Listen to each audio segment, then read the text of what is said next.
Welcome to this DelftStack tutorial video. In today's tutorial, we will learn how to change icon in bookmark bar for color folder in Google Chrome. Chrome does not allow direct icon changes, but you can use custom favicons by bookmarking websites that have the desired icon or by installing a Chrome extension like Bookmark Favicon Changer. As you can see, I've already installed an extension called as Bookmark Favicon Changer. To use it, just go to your bookmarked website.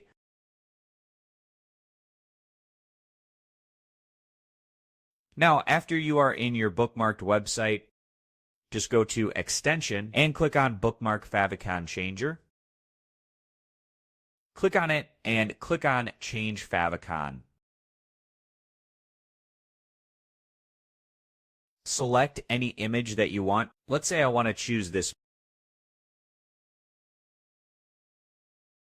Click on Open, and that's it.